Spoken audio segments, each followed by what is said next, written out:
कई सारे कॉमिक्स प्रेमियों का कहना था कि भूतनाथ पे कॉमिक्स आप पब्लिश कीजिए, तो सोचा मैंने कि चलो डाल ही देते हैं भूतनाथ पे, जो अभी काफ़ी ट्रेंड में है। चूँकि ये सरनायक सीरीज में आ चुके हैं, इसलिए ये और राका राका भी कॉमिक्स बहुत जल्दी मैं डालूंगा। पहले देखते हैं भूतनाथ और मुकाबला की क्या स्टोरी है। ये इसका फ्रंट कवर रहा। बहुत पहले ये कॉमिक्स आती थी। Premnath Dhammi, NS Dhammi art group, JR Singh.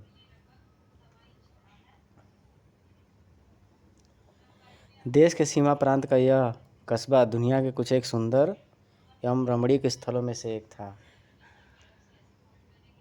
जहाँ भूतनाथ और मेनका बाबा के साथ छुट्टी मनाने आए थे। और इस समय भूतनाथ और मेनका इस रेस्टोरेंट में बैठे चाय पी रहे थे, जो कस्बे से 5 मील दूर पहाड़ी पर बना हुआ था।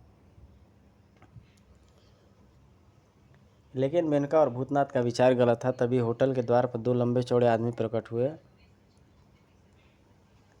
भूतनाथ के मेज के पास बैठे एक व्यक्ति ने उन्हें देखते ही भागने की कोशिश की। अरे रुक जा बंसीधर, पकड़ो उसे। शीघ्र ही वहाँ पर मारपीट स्टार्ट हो जाता है। कौन हो तुम लोग, क्यों मारते हो इसे? तुम पीछे ही रहो, बाबू शमशेर सिंह के राज में इसका दम घुटता है। भूतनाथ से सहन नहीं हुआ, वह टूट पड़ा गुंडों पर। लेकिन वह दोनों भी पेशेवर थे, जल्दी ही संभल गए। कौन हो तुम, सवाल जवाब मत करो, ख़त्म कर दो इसे। और भूतनाथ ने उन्हें सबक सिखाना स्टार्ट किया। इसके कॉपीराइट अधिकार मिल चुके हैं। ये राज कॉमिक्स में जो सरनायक सीरीज चल रही है, उसको कॉपीराइट अधिकार मिल चुके हैं। खच गुंडे का मकसद पूरा हुआ, भूतनाथ रुक गया और ये व्यक्ति घायल हो जाता है, जिसे वो डॉक्टर के पास ले जाने के लिए सोचता है भूतनाथ। बंसीधर का घोड़ा भी पास ही खड़ा था, उस पर बंसीधर को बिठाकर वह लोग कस्बे की ओर चल पड़े। जैसे भूतनाथ बंसीधर को घोड़े से उतार कर एक आदमी क्लिनिक के बाहर निकला। ठहरो, कहाँ ले जा रहे हो इसे, किसने मारा है इसे?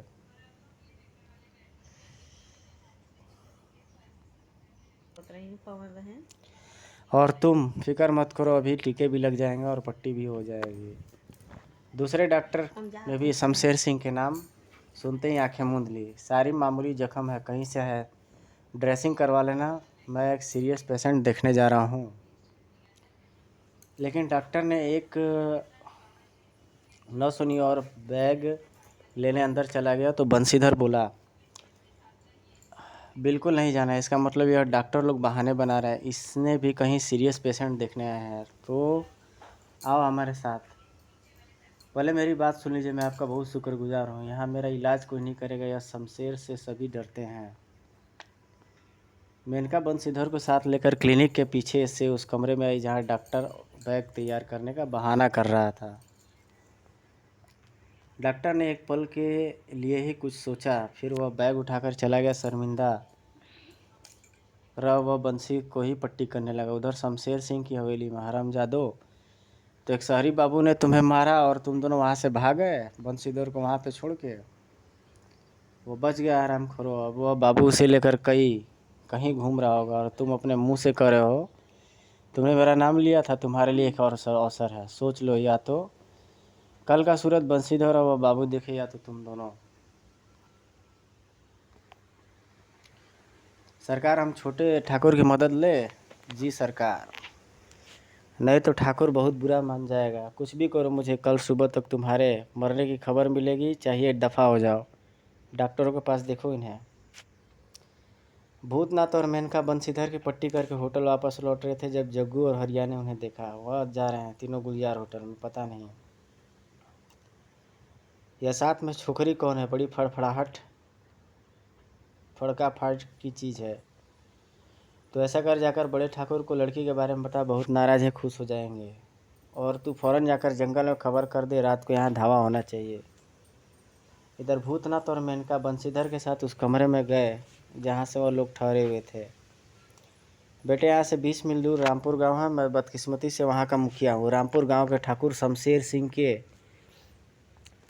परिवार की रंजिश थी। उन्होंने एक बार इनके चाचा और 2 भाइयों की हत्या कर दी। फिर मुकदमा चला और रामपुर के ठाकुरों ने सारी गवाहियाँ तोड़ ली। परिणाम स्वरूप वह बरी हो गए, पर शमशेर और उसका छोटा भाई चंदन सिंह जलते रहे। फिर एक दिन चंदन सिंह ने रामपुर के 8 ठाकुरों की हत्या और साथियों के साथ मिलकर की और हवेली को लूटकर फरार हो गया। अब उसके गिरोह में 50 आदमी हैं और इस इलाके में इन दोनों भाइयों का ही राज है। अब चंदन सिंह का गिरोह आवे दिन रामपुर और आसपास के गांवों पर हमला करता है, लूट मचाता है, खड़ी फसलों में आग लगा देता है। भूखों मरने की नौबत आ चुकी है मेरे गांव में। क्या यहाँ कोई थाना या पुलिस चौकी नहीं है? क्या रामपुर के ठाकुरों का कोई नहीं बचा? क्या यह सारा क्षेत्र वीर व्यक्तियों से खाली है?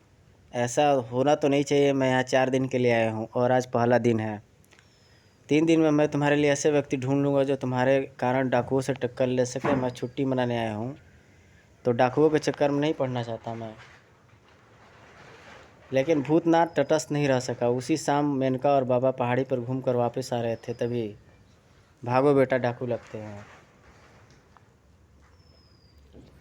वह होटल के पास ही थे, परंतु उन्हें भागने का मौका नहीं मिला। चारों सशस्त्र सवारों ने उन्हें घेर लिया और यहाँ पर ये लोग इन्हें बाजार में सभी ने उन्हें देखा, पर देख कर के अनदेखा कर दिया।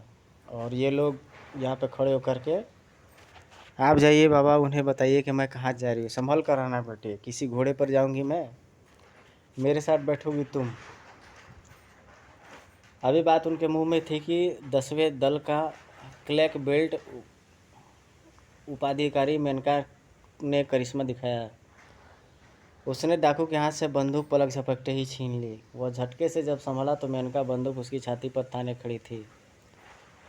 चलो, कहाँ चलना है? तुम्हारा यह साथी घोड़े से आगे दौड़ेगा, रुको तो गोली मार दूंगी। ठाकुर ने कहा, हो जिंदा ही लाना, मार भी नहीं सकते। अजीब तमाशा था। आगे एक डाकू दौड़ रहा था, उसके पीछे बंदूक ताने मेनका घोड़े पर, और तीनों मेनका के पीछे बंदूक ताने घुड़सवार थे। उधर बाबा होटल पहुंचकर अपने स्वभावानुसार शांत स्वर में बोले, शमशेर सिंह के हथियार बंद आदमी मेनका को अपने साथ ले गए हैं। क्या चौधरी, आपको पता है शमशेर का घर? वाह, हमें नहीं पता। इस कस्बे में तुम जैसे अप्सराएं भी रहती हैं। आओ अब तुम लोग भागो। उधर मेनका ने शमशेर सिंह के पास अपने से पहले ही बंदूक जब उनके आदमियों को सौंपी थी तो वह आश्चर्यचकित रह गए थे। वह चारों उसे शमशेर सिंह के पास ले आए। तो यह है वह जानवर। वह चारों चले गए तो 40 वोल्ट के नंगे तार जैसा उसका किक पड़ा। जब वो उसे पकड़ने गया उस लड़की ने बुरी तरीके से, तभी हवेली के लोहे के मेन गेट से लगे पहाड़ी क्षेत्रों में चलने वाला छोटा सा ट्रक आकर टकराया और लड़की अंदर भयानक ढंग से फाइट कर रही थी और उन्हें हवेली के आंगन में भूतनाथ से घुसे उस चारों बंदूकधारियों को गिरा रहे थे, जो गेट से ट्रक टकराने की आवाज़ से नीचे गिर कर आए थे। भूतनाथ ने उस समय ड्राइंग रूम पहुंचकर मेनका का उठा हुआ हाथ रोक दिया। रुकावट के लिए खेद है। रघु, कालू, भोला, ठाकुर साहब अपने बंदूकधारियों को अगर पुकार रहे हैं तो व्यर्थ है। वह आंगन में सोए पड़े हैं। चुप रह पिल्ले। भूतनाथ और मेनका के जाते ही ठाकुर का एक छिपा हुआ आदमी बाहर निकला और द्वार पर खोलकर ठाकुर के पास आया और उसके हाथ पांव लोग बांधने के लिए बात करते हैं। ठाकुर का, आप लोगों ने ठाकुर साहब को मारा है। ठाकुर आवाज़ से भूतनाथ को पहचान गया। वो लगता है यही नकाब लगता है, इसका हैट उतरवा के देखो। इंस्पेक्टर, यह हमारी बात, हैट उतारो। कौन है यह नकाब? यह झूठी रिपोर्ट लिखवाना चाहता होगा। रिपोर्ट? इंस्पेक्टर भूतनाथ को बाहर लेकर के आया। सुनो, यह बड़ा खतरनाक परिवार है। तुमने इससे बैर लेकर अपनी मौत बुला ली है। अब तुम लोग कोशिश यह करो कि तुम मेरे इलाके में मत मरो, फ़ौरन फूट लो यहाँ से। बहुत ही घटिया आदमी है यह। यहाँ की स्थिति बताकर उच्चाधिकारियों को कुछ तब्दीली के लिए कहना होगा। उन्हें कमान सहित पुलिस वाले कस्बे की सीमा पर छोड़ गए। सुनो, अगर तुम मुझे फिर दिखाई देगा तो सीधा उठाकर बंद कर दूंगा, कोई पूछने वाला भी नहीं आएगा। वह मैं देख चुका हूँ। जिसे इंस्पेक्टर के क्षेत्र में गुंडों के डर से कोई डॉक्टर घायल की पट्टी भी न करे, वहाँ मुझे कौन पूछने आएगा। और सुनो, मैं केवल इसलिए जा रहा हूँ कि मैं देश में कानून का आदर करता हूँ, तुम कानून के रक्षक के भेष में खड़े हो।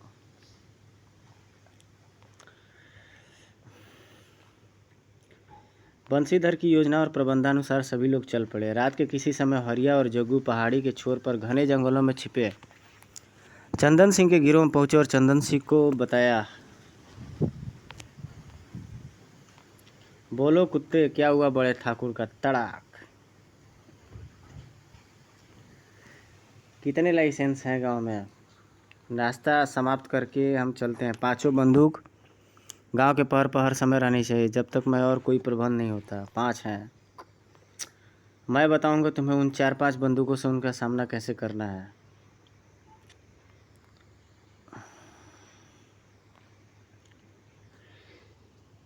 इस ज़िंदगी को तुम जीना चाहते हो, अपनी मेहनत से पैदा की हुई फसल एक भी दाना तुम खा सकोगे तुम्हें नहीं पता। भाई बहन की शादी में तुम खुशी से नहीं मना सकते। सांझ होते ही जानवरों की तरह घरों में बंद हो जाते हो। तुम्हें हर समय यह भय रहता है कि कहीं डाकू ना आ जाए, और लड़ना तुम चाहते नहीं। क्या मरने जाओ? मरना होगा तो छत गिरने से मर जाओगे, सांप काट लेगा, हैजा हो जाएगा। तभी एक 25 साल के लगभग उम्र का जवान आ गया है। मैं फौज में हूँ पर बंदूक नहीं है, छुट्टी पर आया, मुझे दिलाओ बंदूक, देखूंगा बंदूकों को, डाकुओं को। शाबाश। गांव के बीच चौपाल में बंशीधर बंदूक लेकर छत की मुंडेर के पीछे छुपा। अर्जुन को भूतनाथ ने गांव के बाहर हरिजन टीले में दीवार के पीछे खड़ा ठीक था, और मेनका छुपी गांव के पीछे बीचों बीच बनिया की दुकान के ऊपर। और भूतनाथ सभी को पोजीशन लगा करके उससे बात करने लगता है, और एक लड़का इधर उधर देखता हुआ और रास्ते में खड़ा हो जाता है। तभी वो लोग डाकू लोग आ जाते हैं। डाकू आ गए, डाकू आ गए, चंदन आ गया, भागो। डाकू धड़धड़ाते हुए गांव में घुसे चले आ रहे थे। उन्हें किसी ने नहीं रखा और कोई फ़ायदा नहीं हुआ। चंदन सिंह ने, और यहाँ पे गोलीबारी स्टार्ट हो जाती है। किसी घर में घुस करके वो लोग फायर करने लगते हैं। फायर। तभी चंदन सिंह और उसके साथी घोड़ों पर छुपे बैठ चुके थे, जबकि कुछ लोग ठाकुर अमर सिंह को लेकर आए। क्यों ठाकुर, अपना धर्म नहीं निभाओगे? कुत्ते के बच्चे, चंदन तू मरेगा, कीड़े पड़ेंगे तुझे, मकसम। आगे बढ़ कुत्ते और अपना धर्म निभा। ठाकुर अमर सिंह ने तेजी से बढ़कर चंदन का पांव पकड़ा कर खींचना चाहा, लेकिन एक डाकू का पांव उसकी गर्दन पर पड़ा और ठाकुर का सीधा चंदन के घोड़े की रकाब से आ टकराया। जैसे ही वह चौपाल के पास से गुजरे, जब तक वह कुछ समझ थे तब तक गिरोह के अगले घोड़े उस स्थान पर आ चुके थे जहां भूतनाथ छिपा था, और सम्मेलन से पहले ही वह मेनका के बंदूक की रेंज में थे। अब तक वह समझ रहे थे कि गांव में ही कोई लोग फायर करे, लेकिन हर तरफ से होते फायर। भाग चलो, घेरा ज़बरदस्त लगता है। से चंदन सिंह के भी छक्के छूट गए। अर्जुन को अब तक फायर करने का मौका नहीं मिला। उसने गोला को गुलेल में दूसरा पत्थर फांसते देख लिया था। डाकू छितरा कर भागे तो पीछे से अर्जुन ने फायर किए तो उनका साहस टूट गया। तभी ने घोड़े को जबरदस्त एड़ लगाई। धा धा धा धा।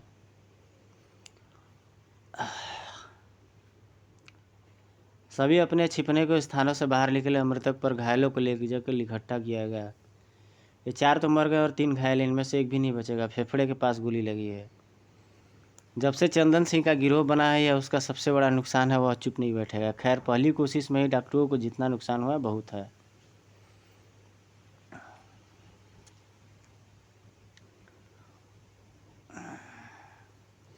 सभी सुन लो, धावा सुबह रामपुर में होगा।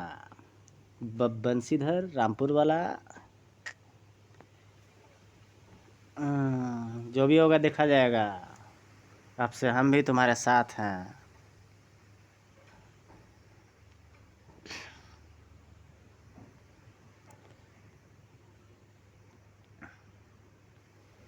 बूढ़ा हवलदार तुरंत इंस्पेक्टर की बात समझ गया। धा धा धा धा धा धा। जी हाँ, मैं समझता हूँ आपकी बात को। यह कर्तव्य परायण पुलिस वाले ही होते हैं। तभी चपरासी अंदर आया। साहब,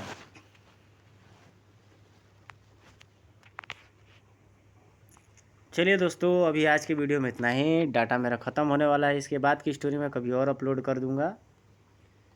मिलते हैं आपसे नेक्स्ट वीडियो में। Till then take care, good bye, जय हिंद। एक मिनट देखता हूँ मैं, अगर वीडियो अपलोड हो जाती है तो कर देता हूँ मैं इसे।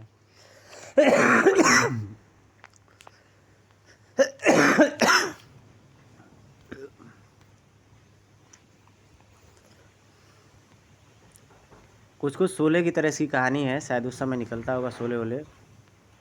डाकू को पे बनी हुई कॉमिक्स है ये, डकैत पर डाकू जोरावर सिंह।